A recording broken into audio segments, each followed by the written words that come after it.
Las expresiones u opiniones realizadas en este canal por parte de los invitados son de su responsabilidad y no reflejan la opinión personal o profesional de Melissa y Ginerva. Bienvenidos a un nuevo episodio. Yo soy la licenciada Melissa Figueroa Resto. Y yo soy la licenciada Ginerva Miranda. Y esto es Acláralo Podcast.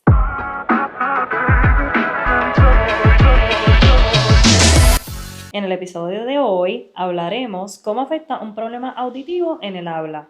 Y con nosotros está el doctor Francisco Reyes Santiago.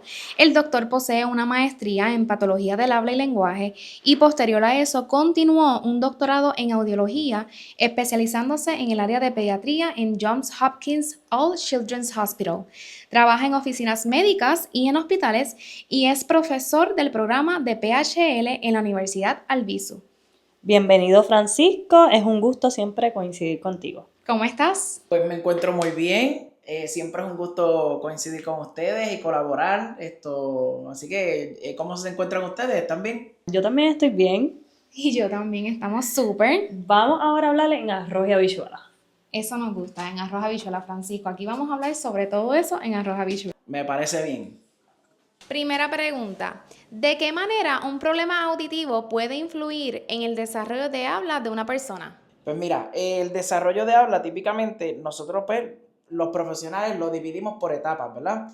Pero entonces, dentro de esas etapas hay que asegurarse si el estado auditivo o si el niño, en este caso el niño, la niña, está escuchando bien, ¿verdad? Como ustedes dicen en arroz y habichuela, si esos sonidos están llegando al oído y si están llegando también a esas partes centrales o en el cerebro donde se reciben los sonidos. Y eso se hace pues con evaluaciones auditivas. ¿Qué sucede?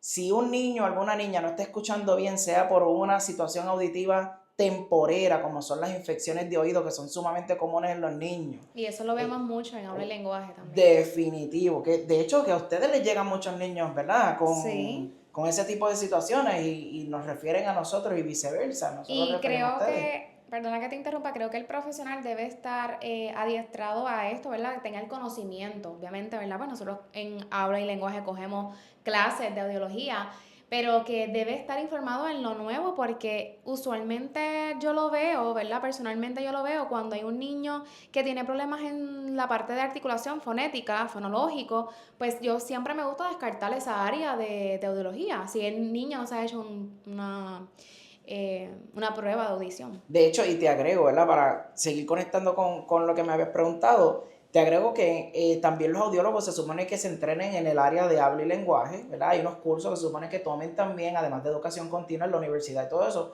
para pues nosotros trabajar en conjunto, pues mucho mejor, ¿verdad? Y llegar a un mejor diagnóstico. Pero precisamente lo que estabas mencionando, volviendo a esa, por tomar ese ejemplo de las infecciones de oído, que es un problema pasajero, pero también existen problemas permanentes donde los niños tienen que utilizar a lo mejor audífonos, tienen que utilizar alguna ayuda auditiva. Si no se descubre a tiempo que está teniendo dificultad en la parte auditiva, pues va a tener problemas ciertamente en recibir los sonidos en esas áreas del cerebro donde se reciben, se procesan, se codifican, decodifican y no los va a poder producir porque muchas veces se dice por ahí, no, pero es que nosotros nos podemos comunicar de otra manera que no sea escuchando sonidos. Claro, sí, hay muchas maneras para comunicarse, pero el aparato auditivo, nuestro oído, viene ya preparado para escuchar los sonidos del habla. Si no los escucha de la manera correcta, no los va a poder producir de la manera correcta, ¿verdad? Valga la redundancia. Y te agrego también a eso que mencionándote las infecciones de oído que son sumamente en niños, si el niño está teniendo infecciones de oído recurrentes y otra vez y desde pequeñito y aunque se le esté trabajando esa situación, pues ciertamente va a tener dificultad para escuchar sonidos y probablemente caiga en un diagnóstico, ¿verdad? de habla o habla y lenguaje, ¿verdad? Dependiendo de donde ustedes lo clasifiquen, porque ahí, ¿verdad? Los profesionales son ustedes, pero puede caer en ese diagnóstico o quizás en una consulta o yo enviarles a ustedes, mira, este niño está teniendo muchas infecciones de oídos, que eso significa que está teniendo dificultades para escuchar los sonidos, por ende hay que ver si eso es lo que está causando que tenga dificultad también para producirlo. Y Y volvemos a lo mismo, ¿verdad? Que siempre le hemos hablado tú y yo sobre que papá y mamá acepten el que se les dé la recomendación de la parte de audiología, porque muchas veces piensan que, ay, pero si mi niño está comprendiendo porque lo llamo y me atiende, porque se cayó un juguete y lo escuchó, y pues abunda más cosas que no son solamente que el niño, ¿verdad? Pues responda a su nombre, sino que pues hay varias Correcto, áreas. correcto. Y lo que queremos es, ¿verdad? Que papá y mamá entienda que cuando se le envía una recomendación de un cernimiento auditivo, es que queremos descartar que no haya ninguna dificultad en esa área para mejorar el área de habla y lenguaje. Correcto. Y de hecho, te agrego aquí, licenciada, que yo he visto casos y me he topado con casos en que le brindan un diagnóstico de habla o lenguaje o los dos a algún niño y entonces las terapias tienden a no progresar y ya llevan meses, a veces un año y no progresa. Y los papás, pues esa recomendación de hacer la prueba auditiva no se les realizó y a lo mejor esa era la dificultad. Y de hecho he visto casos reales que ese ha sido el problema y cuando yo le digo a los papás, papá, mamá, aquí hace falta buscar una ayuda auditiva, por ejemplo, la pérdida es permanente, Ujú, necesitamos tener un audífono para ujú. que tengamos mejor acceso a los sonidos si es que, ¿verdad?, se quiere comunicar de manera verbal y si queremos tener pues progreso en las terapias, etcétera. Y a veces los papás, ¿verdad? Vuelvo otra vez a arroba bichuela, como ustedes dicen, Ujú. se echan a llorar porque dijeron, wow, pues entonces esto yo lo pude haber hecho hace un año y Exacto. no lo hice y por esa razón, ¿verdad? Aparte de que para que haya un diagnóstico certero, vamos a ponerlo de esta manera, yo no puedo decir que es rojo sin tener las pruebas, yo no puedo decir que es Ujú. blanco sin tener las pruebas, o sea que hay que tener todas las pruebas habidas y por haber que, ¿verdad? Se les recomienda Que todas estas pruebas a los justifiquen. papás, correcto, para llegar a un diagnóstico certero, porque si la patóloga del habla le brinda un diagnóstico de habla y lenguaje o de habla, y lo que está afectado principalmente es la audición, entonces ese diagnóstico hay que quitárselo y ponerle entonces el auditivo, ¿verdad? Como Ujú. principal. Así que la idea es poder llegar a un mejor diagnóstico y poder brindarle la mejor ayuda posible a los niños. Perfecto. ¿Cuáles son esos signos o señales de que un niño podría estar teniendo dificultades para desarrollar el habla debido a una pérdida auditiva? Bueno, pues eso es tremenda pregunta. Aquí no hay una receta de cosas específicas, pero sí claramente, ¿verdad?, van a haber unos signos, van a haber unas características. Entre ellas, auditivamente, puedes notar, no tiene que ver con el habla, pero es una característica o más bien como un comportamiento auditivo de que los niños parecen distraídos, como que inatentos. Esa es una de las primeras razones por las que me llegan a veces que los papás piensan que no están escuchando y entonces consecuentemente pues, tienen situaciones en el habla. Ahora, cuando los niños empiezan a desarrollar habla, podemos ver que a veces algunos sonidos los distorsionan, como que el sonido no se escucha claro, pueden omitir sonido porque no los están escuchando, que de hecho menciono que la pérdida de audición, al igual que nos hacen una evaluación auditiva con diferentes sonidos, pues la pérdida de audición puede afectar cómo yo reconozco ciertos sonidos por frecuencia, si los sonidos son agudos, si son más graves. Cuando, ¿verdad?, hablamos de frecuencia, se habla de eso, de cuando los sonidos son más agudos, graves, algunos son más bajitos en cuestión de la intensidad o el volumen en que se puede escuchar, algunos más fuertes. Ahora, puede ser que omitan esos sonidos porque no los están escuchando. Puede ser que omitan sílabas, por ejemplo, no solamente sonidos aislados. Puede ser que distorsionen sonidos como te mencioné anteriormente. Eh, um, Puede ser que incluso palabras completas no las escuchen. So que sí, un problema auditivo puede causar un problema en la pronunciación o la gramática del niño. Sí, definitivo. En Mm. la pronunciación lo puede causar y sin ayuda auditiva, porque estamos hablando es como que descubrimos una pérdida de audición sin tenerle un audífono, sin tenerle ayuda auditiva, sin tener una prótesis, como llaman por ahí, o el famoso audífono. Pero ciertamente en la gramática también, porque pues para aprender, ¿verdad? Y aquí las expertas son ustedes. Para aprender a escribir nosotros asociamos típicamente un sonido o un fonema, como, ¿verdad?, fonema. Correcto, fonema, que grafema es cuando yo lo escribo, ¿verdad? Por refrescando esos términos, para mí, porque ustedes son las expertas en eso. Pero ciertamente hay que atar un sonido con ese grafema o con ese símbolo escrito y ciertamente pues va a llevar a ese tipo de dificultades también. Que de hecho, perdona que te interrumpa y me iba a preguntar algo, eso es una de las cosas también que notan a veces los maestros en las escuelas. Y hasta los maestros envían a los papás, mira, ve a darle una prueba auditiva porque creo que tengo dudas sobre esto. Así que todas esas recomendaciones hay que seguirlas. ¿A qué edad recomiendas luego del nacimiento una evaluación? Bueno, aquí lo podemos dividir en varias facetas. Si el bebé pasó su pruebita de audición y no tiene ningún criterio de riesgo, que es un bebé que estuvo en su nursery, en maternidad, estuvo con mamá 2 y 3 días probablemente en la estadía del hospital, pues típicamente se recomienda una vez al año, especialmente de 0 a 3 añitos, que es un periodo mega crítico para el desarrollo de estas destrezas de habla y lenguaje, que es por las que me estás preguntando. Y luego, pues nada, toditos los años típicamente es lo que se recomienda, ¿verdad? Todos los años como regla general. Ahora, si ese bebé tiene alguna situación auditiva, infecciones de oído, ¿verdad? Cualquier situación que pueda afectar garganta, oído, nariz, Se está pues enfermando mucho en la escuela. correcto, eso es bien Que es típico, ¿verdad que típico, sí? demasiado. Hay muchos niños que los vemos, ¿verdad? En común, que coincidimos en que hay periodos en que están, ¿verdad? Más enfermitos en unas épocas, etcétera. Si se enferma mucho, pues probablemente le recomienden una prueba antes.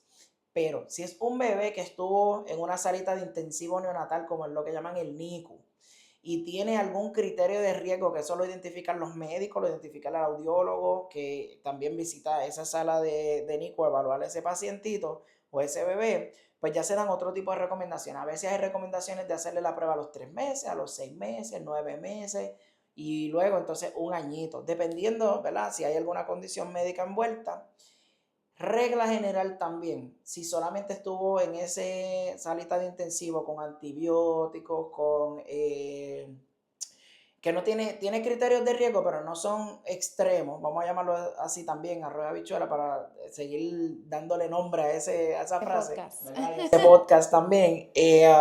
Si es que estuvo algunos menos de 5 días, tuvo antibióticos, pero todo estuvo bien.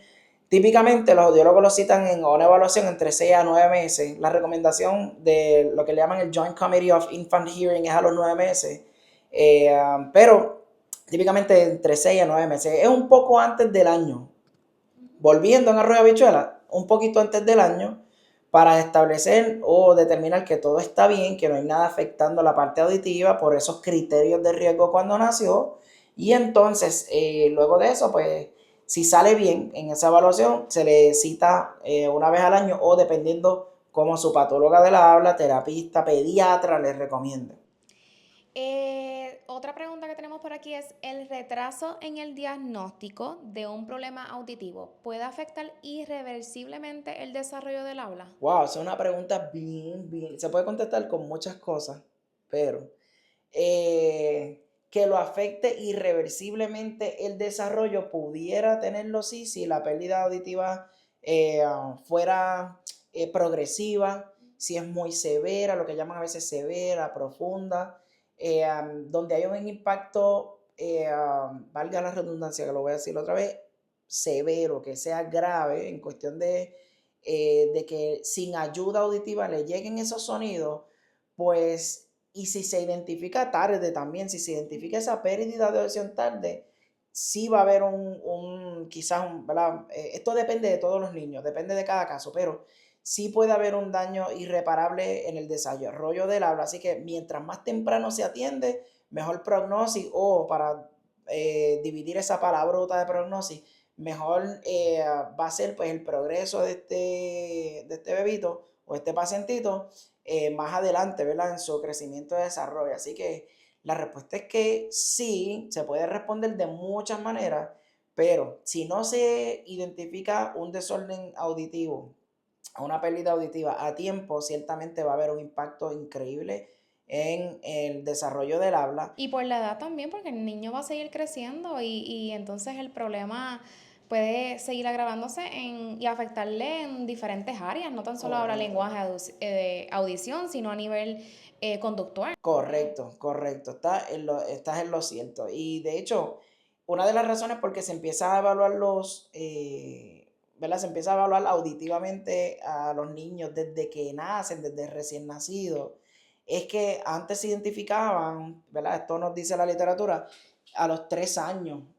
que tenían un desorden auditivo quizás permanente, ¿verdad? Probablemente permanente, y a los 3 años ya pasó el periodo crítico de desarrollo de destrezas de habla y lenguaje. O sea, ahí hay un daño irreparable.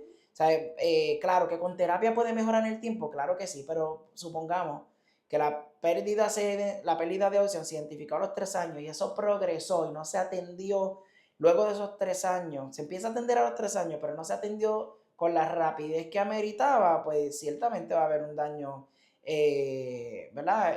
Permanente. Ahora, ¿que hay otras maneras para comunicarse? Claro que sí, para eso están ustedes, ¿verdad? Las especialistas en esa área que identifican otras maneras para que pues, estos niños se logren comunicar. Hay otras maneras para comunicarse, pero sí va a haber un daño irreparable, claro que sí.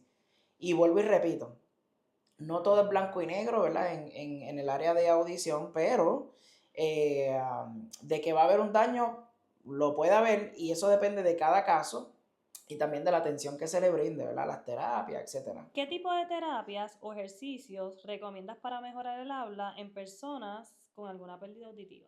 ¿Qué podemos Mira, hacer? ahí yo entiendo que las expertas son ustedes en identificar. Yo no lo he trabajado, no sé si No lo ha trabajado. Melissa lo ha trabajado. ¿Y qué tal, Melissa? Pues en lo personal, he tenido pacientitos que han tenido que pasar por el proceso de los tubos y pues debido a esto, pues, ¿verdad? Han tenido pérdida auditiva, pero luego de que se lo han retirado y con la ayuda de la terapia también, pues han podido desarrollar bien, ¿verdad? Lo que es el habla y el lenguaje. Ahora, sí hay unas destrezas, por ejemplo, niños con pérdida de audición permanente.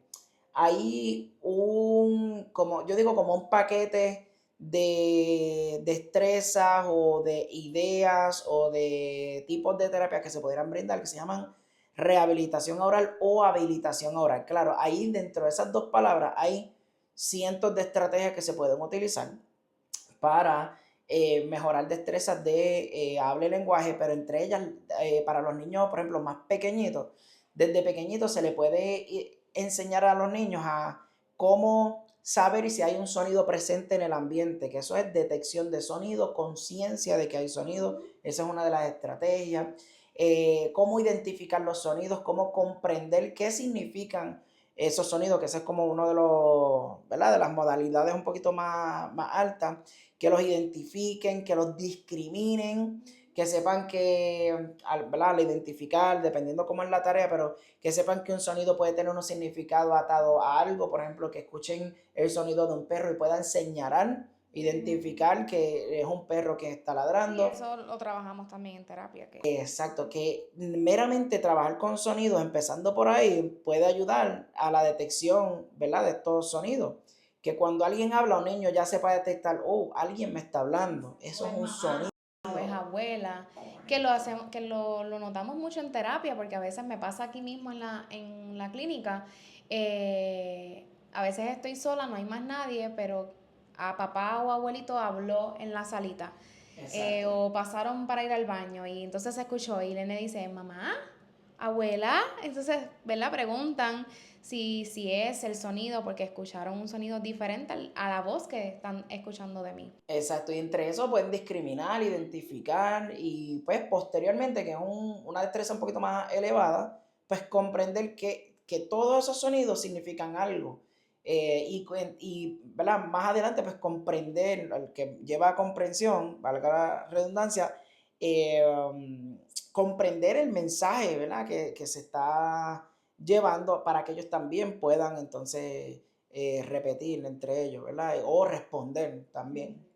Bueno, sé, Francisco, que nos visitas aquí en la clínica Sensory Brain una vez al mes, realizando cernimientos auditivos todos los meses, así que deben estar pendientes de nuestras redes sociales para poder tener ese tipo de información. Pero también cómo te pueden conseguir a través de las redes sociales. Ay, pues yo creo, mira, sabes que yo antes, hace muchos años, me negaba, yo decía, esto de las redes sociales, esto es para la gente que baila, esto es para la gente que graba videos, pero la realidad es que las redes sociales han ayudado mucho a que nosotros, por ejemplo, los profesionales, lleguemos a la comunidad, así que me pueden seguir por las redes sociales, en Instagram primordialmente o principalmente. Tengo otras redes sociales, pero tengo que aceptar que tengo que darle un poco de cariño, pero Instagram, Dr. Baby Ears, Doctor como DR, abreviado, .baby ears, por ahí me pueden seguir, está toda la información. Venimos aquí a la clínica, Sensory Brain Clinic, una vez al mes, o cuando también nos llamen y nos necesiten. Pero también visitamos otros lugares, ¿verdad? Soy profesor también, mira qué cosa es. Sí. Doy clases, y en la universidad también a veces vemos algunos casitos que compartimos con ustedes, de hecho, o sea que podemos, ¿verdad? Manejar ahí, así que esa es la ventaja de que vengan aquí a Sensory Brain. Y esa es la importancia entre nosotros, ¿verdad? Melissa y yo, que somos patólogas del habla, unirnos, y es por esto ¿verdad? La misión de nuestro podcast, unirnos con demás profesionales para unir fuerzas en relación a que nosotros no lo sabemos todo. Yo no soy audióloga, Sí. Melissa tampoco, así que... No, y viceversa, yo no lo sé todo, o sea, necesitamos ayuda, ¿verdad? De hecho, Francisco también es patólogo del habla, ¿verdad? Hizo su maestría, pero como no lo está ejerciendo, uno tiene que estar No, yo te a diestra, necesito, a diestra de lo que está sucediendo nuevo, de Exacto. terapias nuevas, de tratamientos nuevos que existen, así que eso es bien Exacto. importante. Pues nada, esto ha sido todo por hoy, ha sido un placer. Nos vemos Igualmente, en la encantado. próxima. Creo que vamos a tener otro podcast por ahí contigo porque hay muchos temas interesantes, así que nos pueden escribir en nuestras redes sociales, Aclaro Podcasts por Instagram, Aclaro Podcast también en YouTube estamos, por temas que quieran, ¿verdad?, desarrollar con el audiólogo. Uno de los temas que me gustaría tener y traer nuevos sería la parte de procesamiento auditivo. Ay, ese es bien Es un interesante. tema muy interesante que no hay mucha información y que hay muchos casitos por ahí Sí. que hay que aclarar unas dudas sobre eso. Definitivo, vamos a traerlo, pero que entonces quienes nos estén escuchando hoy, sea el día que nos estén escuchando, que te envíen las preguntas, que nos, Claro, ¿verdad? Que te envíen las compartan preguntas. y se las contestamos bien chévere, así como hacen allá las entrevistas en la televisión y todas esas cosas, así que Vamos bien a traerle importante. esas preguntas también. Pues nada, esto ha sido todo por hoy, ha sido un placer. Nos vemos en la próxima. Esperamos que sigan escuchando, que hayan aprendido algo, se lleven esta información y la sigan compartiendo. Recuerden nuestras redes sociales. Acláralo Podcast en Instagram y Acláralo Podcast en YouTube. Vamos a estar también en Spotify, pronto les damos más detalles. Bye.